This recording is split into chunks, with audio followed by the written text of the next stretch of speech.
오늘 우리에게 주시는 하나님의 은혜의 말씀은 사도행전 7장 1절에서 53절까지의 말씀입니다. 다시 합독하겠습니다. 대제사장이 가로되 이것이 사실이냐? 스데반이 가로되 여러분 부영들이여 들으소서. 우리 조상 아브라함이 하란에 있기 전 메소포타미아에 있을 때에 영광의 하나님이 그에게 보여 가라사대 내 고향과 친척을 떠나 내가 네게 보일 땅으로 가라 하시니 아브라함이 갈대아 사람의 땅을 떠나 하란에 거하다가 그 아비가 죽음에 하나님이 그를 거기서 너희 시방 거하는 이 땅으로 옮기셨느니라. 그러나 여기서 발붙일 만큼도 유업을 주지 아니하시고 다만 이 땅을 아직 자식도 없는 저와 저의 씨에게 소유로 주신다고 약속하셨으며 하나님이 또 이같이 말씀하시되 그 씨가 다른 땅에 나그네 되리니 그 땅 사람이 종을 삼아 400년 동안을 괴롭게 하리라 하시고 또 가라사대 종 삼는 나라를 내가 심판하리니 그 후에 저희가 나와서 이곳에서 나를 섬기리라 하시고 할례의 언약을 아브라함에게 주셨더니 그가 이삭을 낳아 8해 만에 할례를 행하고 이삭이 야곱을 야곱이 우리 12조상을 낳으니 여러 조상이 요셉을 시기하여 애굽에 팔았더니 하나님이 저와 함께 계셔 그 모든 환난에서 건져내사 애굽 왕 바로 앞에서 은총과 지혜를 주심에 바로가 저를 애굽과 자기 온 집의 치리자로 세웠느니라. 그때 애굽과 가나안 온 땅에 흉년 들어 큰 환난이 있을새 우리 조상들이 양식이 없는지라.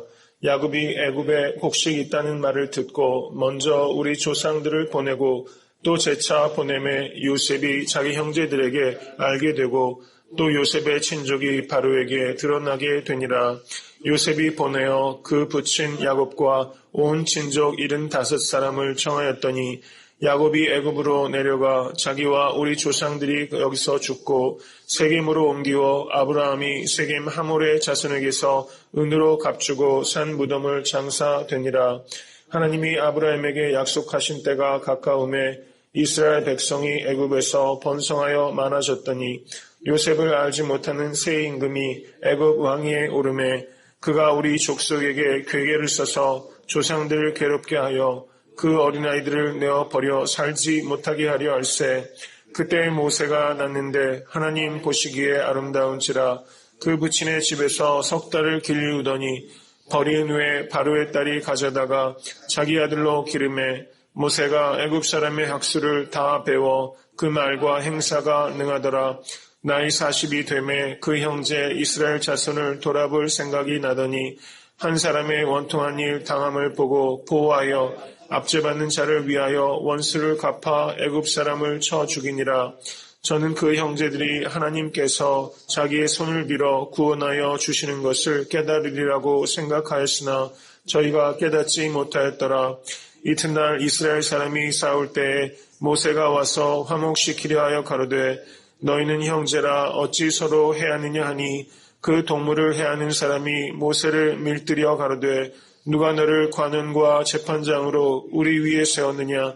내가 언제 애굽 사람을 죽임과 같이 또 나를 죽이려느냐 하니 모세가 이 말을 인하여 도주하여 미디안 땅에서 나그네 되어 거기서 아들 둘을 낳으니라.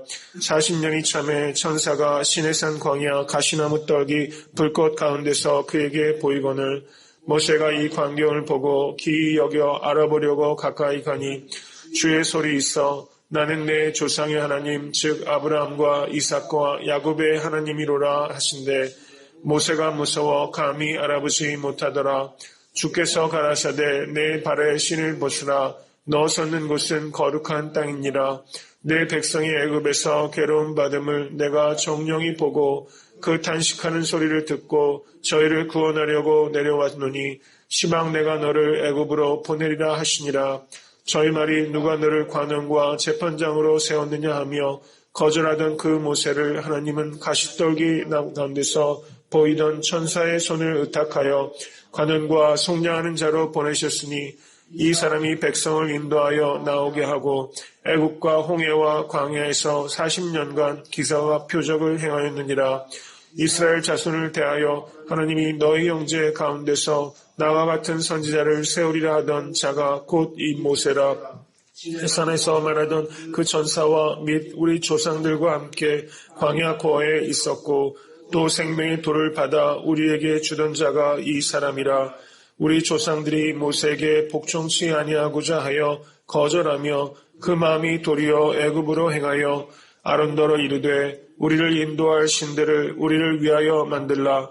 애굽 땅에서 우리를 인도하던 이 모세는 어떻게 되었는지 알지 못하노라 하고 그때 저희가 송아지를 만들어 그 우상 앞에 제사하며 자기 손으로 만든 것을 기뻐하더니 하나님이 돌이키사 저희를 그 하늘의 군대 섬기는 일에 버려 두셨으니 이는 선지자의 책에 기록된 바 이스라엘의 집이여 40년을 광야에서 너희가 희생과 제물을 내게 드린 일이 있었느냐.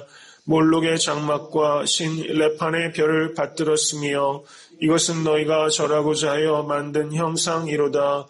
내가 너희를 바벨론 밖에 옮기리라 함과 같으니라. 광야에서 우리 조상들에게 증거의 장막이 있었으니 이것은 모세에게 말씀하신 이가 명하사 저가 본 그 식대로 만들게 하려 하신 것이라.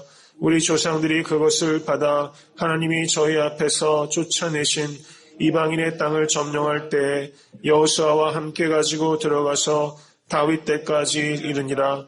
다윗이 하나님 앞에서 은혜를 받아 야곱의 집을 위하여 하나님의 처소를 준비케 하여 달라 하더니 솔로몬이 그를 위하여 집을 지었느니라. 그러나 지극히 높으신 이는 손으로 지은 곳에 계시지 아니하시나니 선지자의 말한 바 주께서 가라사대 하늘은 나의 보좌요 땅은 나의 발등상이니 너희가 나를 위하여 무슨 집을 짓겠으며 나의 안식할 처소가 어디뇨.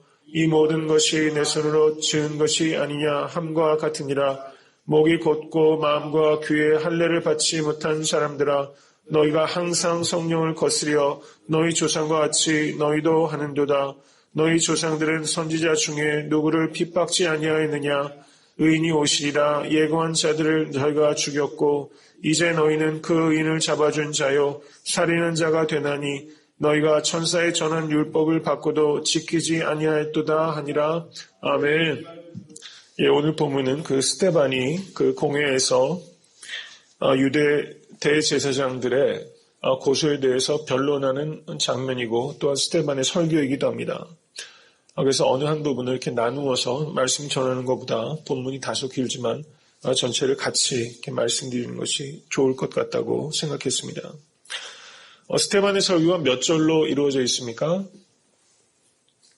53절로 이루어지고 있는 부분입니다.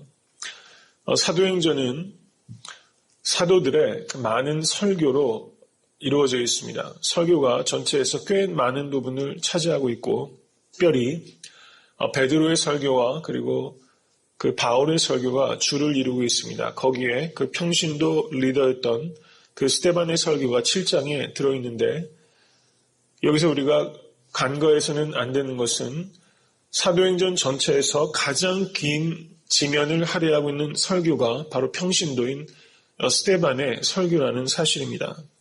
저는 이것이 우연은 아니라고 생각됩니다.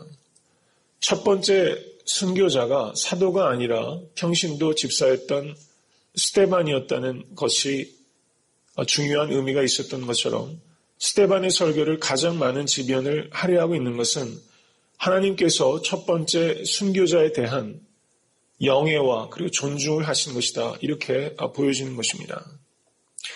하나님께서는 여러분의 헌신에 그 상급을 주시는 하나님이심을 잊지 마시고 더욱더 힘써서 충성되게 섬기실 수 있게 되기를 간절히 바랍니다. 지금 유대인들의 그 스데반에 대한 고소는 6장 11절 말씀을 보시기 바랍니다. 6장 11절 말씀을 보시면 이 스데반이 모세와 하나님을 모독했다. 그 블레스퍼미, 신성 모독을 했다는 것입니다. 그리고 그 내용을 구체적으로 보면 6장 13절 말씀을 보시기 바랍니다. 그 중요한 내용입니다. 거짓 증인들을 세우니 가로되 이 사람이 이 거룩한 곳과 성전을 말하는 것입니다. 하나님의 집, 율법을 거스려 말하기를 마지 아니하는도다. 율법은 하나님의 말씀입니다. 그러므로 지금 스데반에 대한 고소는 이 두 가지가 핵심입니다. 하나님의 집과 하나님의 말씀을 모독했다는 것입니다. 예수님께서도 결국은 이 두 가지에 걸려서 사형 집행을 당하신 것입니다.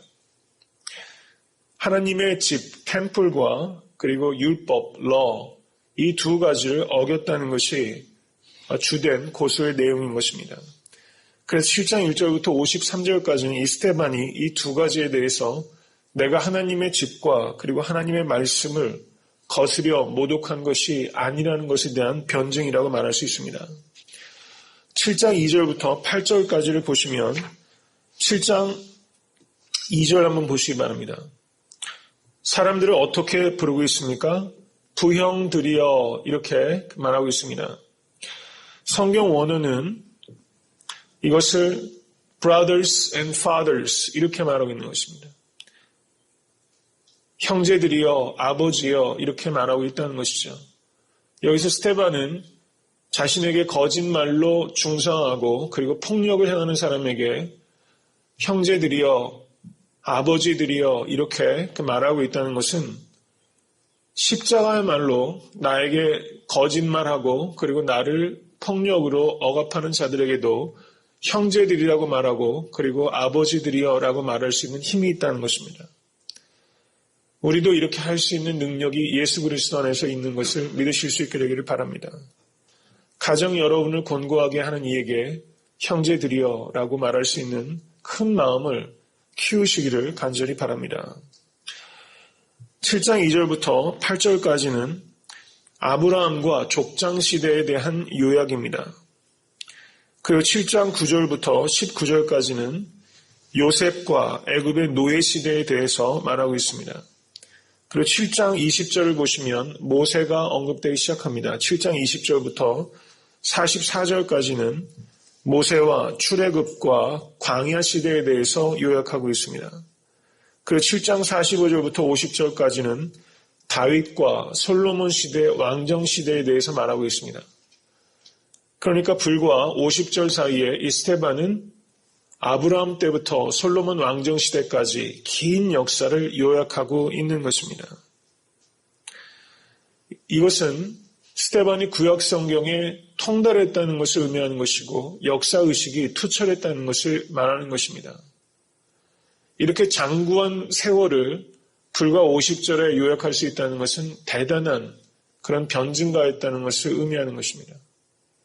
무엇이든지 짧게 말할 수 있다는 것은 그만큼 조예가 깊다는 것을 의미하는 것입니다. 여러분께서 믿으시는 도에 대해서 함축적으로 설명할 수 있는 그런 깊이를 가지실 수 있게 되기를 간절히 바랍니다. 오늘 변론의 핵심은 7장 2절 말씀을 보시기 바랍니다. 7장 2절 말씀 우리 다 같이 한번 읽어볼까요? 스데반이 가로되 여러분 부형들이여 들으소서 우리 조상 아브라함이 하란에 있기 전 메소포타미아에 있을 때 영광의 하나님이 그에게 보여 여기에서 하나님께서 나타나셨습니다. 그런데 언제 나타나셨습니까? 메소포타미아 갈대아 우르에서 이방 땅에서 영광의 하나님께서 나타나신 것입니다. 7장 9절 말씀 보시겠습니다. 7장 9절 다 같이 읽겠습니다. 여러 조상이 애굽을 시기하여 애굽에 팔았더니 하나님이 저와 함께 계셔 요셉과 하나님께서 함께 계셨는데 그 땅이 어떤 땅이었습니까? 애굽 땅에서 하나님께서 함께 하셨다는 것을 강조하는 것입니다. 7장 30절을 보시겠습니다. 다시 읽겠습니다. 40년이 참에 천사가 시내산 광야 가시나무 떨기 불꽃 가운데서 그에게 보이거늘 어디에서 하나님께서 모세에게 나타나셨습니까? 시내산 광야, 미디안 광야에서 나타나신 것입니다. 7장 33절을 다시 읽겠습니다. 주께서 가라사대 내 발에 신을 벗으라 너 섰는 곳은 거룩한 땅이니라. 아멘.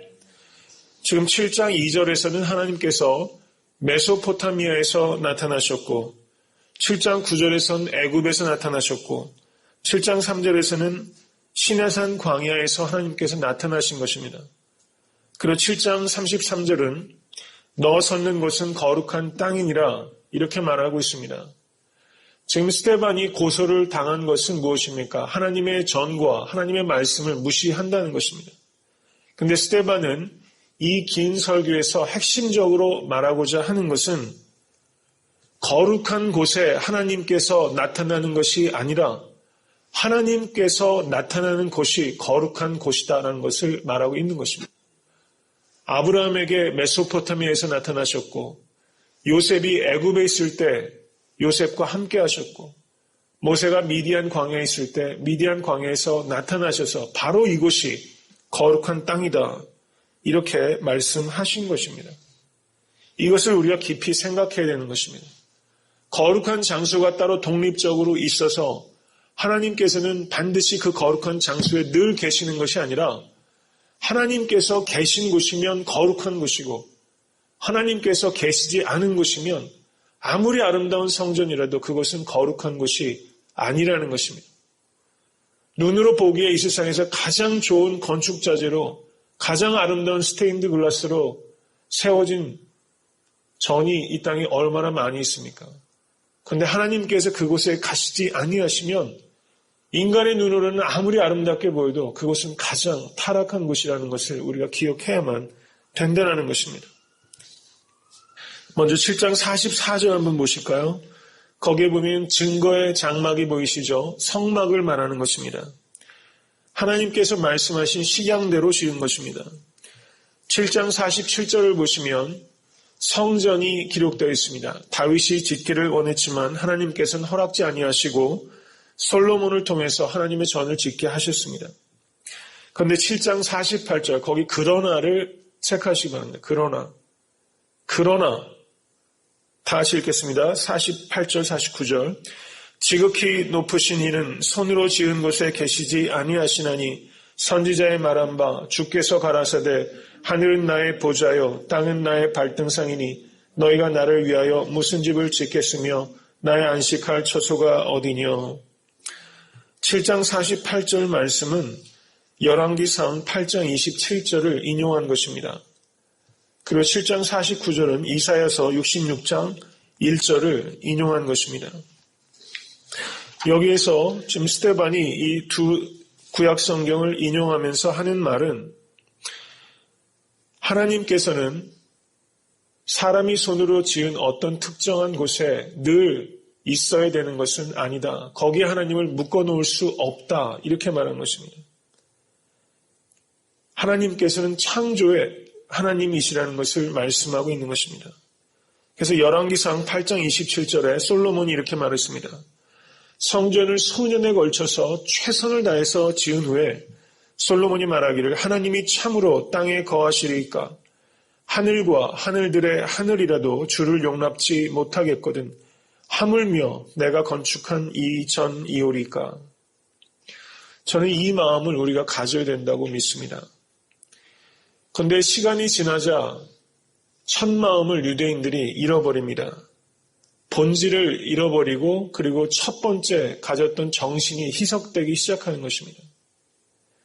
이제 유대인들은 하나님은 예루살렘 성전에만 있는 것이다. 이렇게 생각을 하게 됩니다. 그래서 성전이 자체가 우상처럼 되게 되는 것입니다. 하나님께서 계시지 아니하시면 거룩한 것은 하나도 없는 것을 깨닫게 되실 수 있게 되기를 간절히 바랍니다. 그래서 급기야는 이 예루살렘 성전이 무너지게 되지 않습니까? 저는 이 말씀을 보면서 애틀랜타 섬기는 교회가 향후 50년 뒤에는 어떻게 될까? 그것을 한번 생각해 봅니다. 이 자리에 계신 분께서 50년 뒤, 50년이면 충분히 산 거 아닐까요? 여기 계신 분들은. 한 60년 조금만 더 쓸까요? 60년이면 다 100살은 좋게 다 넘는데요. 그렇죠? 근데 저는 애틀랜타 섬기는 교회를 섬겨가는 우리들이 향후 50년은 내다보고 교회를 세워가야 되지 않을까 이런 생각이 듭니다. 우리가 가졌던 첫 마음이 50년 뒤에도 지켜지고 또 우리의 믿음의 후손들을 통해서 은총이와 그렇죠? 우리 어린 자녀들, 우중이, 은우, 에리카 그리고 또 앞으로 많이 오게 될 어린 자녀들이 향후 50년 뒤에 이 교회를 어떤 정신 위에 세워갈까? 지금 열왕기상 8장 27절에서 이 솔로몬이 가졌던 이 마음이 희석되지 않습니까? 그래서 우리 애틀랜타 섬기는 교회가 지금 중요한 것은 지금 다음 주에 누가 오실까? 1년 뒤에는 누가 오실까? 우리가 숫자적인 데 너무 집착하지 아니하고 향후 50년 뒤에 애틀랜타 섬기는 교회에서 우리 믿음의 후손들이 어떤 정신을 가지고 교회를 세워갈 수 있을까? 이것을 우리가 세우는데 우리의 큰 책임이 있다고 생각이 됩니다. 그래서 정말 우리가 일희일비하지 않고 우리가 늘 그런 얘기를 해왔습니다. 전 참 감사합니다. 그래서 최소한 50년을 견딜 수 있는 그런 깊이와 비전을 세우는데 헌신하시는 여러분과 제가 될 수 있게 되기를 간절히 축원합니다. 오늘 스테반이 얘기하고 있는 것은 하나님께서는 어느 장소에 국한되시는 분이 아니시라는 것이었습니다. 이것을 여러분의 삶 가운데 적용하시면 어떻게 되겠습니까? 하나님께서는 여러분의 생각과 경험에 국한되시는 분이 아니라시는 것을 고백하실 수 있게 되기를 간절히 바랍니다. 여러분의 생각과 여러분들 경험 밖에서 하나님께서는 주권적으로 자유롭게 일하실 수 있는 하나님이십니다. 이스라엘 백성들이 하나님을 성전에 국한시킨 결과가 무엇입니까? 7장 51절 말씀을 보시기 바랍니다. 이제 스데반은 수동적으로 변론하는 자세에서 벗어나서 적극적으로 저들의 죄악들을 드러냅니다. 7장 51절 다 같이 읽겠습니다. 목이 곧고 마음과 귀에 할례를 받지 못한 사람들아 너희가 항상 성령을 거스려 너희 조상과 같이 너희도 하는도다. 여기서 성령을 거스리고 있는 것은 내가 아니라 바로 너희다 이렇게 말한 것이고 7장 52절을 보시면 다시 한번 읽겠습니다. 너희 조상들은 선지자 중에 누구를 핍박지 아니하였느냐 의인이 오시리라 예고한 자들을 저희가 죽였고 이제 너희는 그 의인을 잡아준 자여 살인한 자가 되나니 이렇게 말하면서 너희가 그리스도에 대해서 예언한 선지자들을 죽였고 또 약속의 성취로 오신 그리스도도 너희가 죽였다. 이렇게 말한 것입니다. 그 7장 53절 다 같이 읽겠습니다.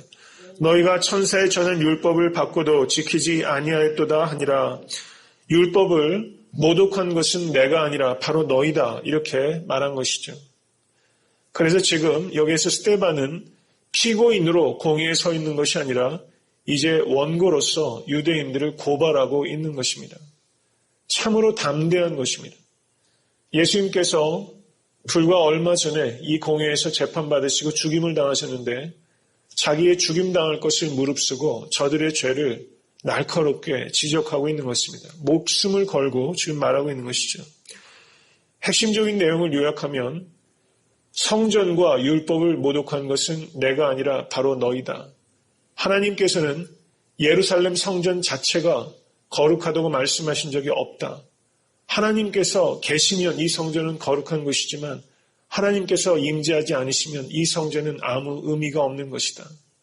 이제 예수께서 이 땅에 오심으로 말미암아 이 눈에 보이는 가시적인 전을 헐어버리시고 예수 그리스도께서 새 성전, 뉴 템플로 오신 것이다. 이제까지 너희는 올드 카버넌트, 옛 계약을 믿어왔지만 예수님께서는 뉴 카버넌트, 새로운 계약으로 이 땅에 오신 것이다. 그 율법을 너희가 거절하였구나. 성령을 거스린 것은 내가 아니라 너희다. 그러므로 회개하고 죄사함을 받고 구원을 얻으라. 이렇게 스데반이 설교한 것입니다. 이 땅에도 우리가 공의 앞에 세워질 때가 많이 있습니다. 스데반처럼 역사에 대한 안목을 가지시고 생명조차 걸 때가 있다면 목숨을 걸고 예수 그리스도께서 주와 그리스도 되심을 선포하시는 여러분과 제가 될 수 있게 되기를 간절히 축원합니다.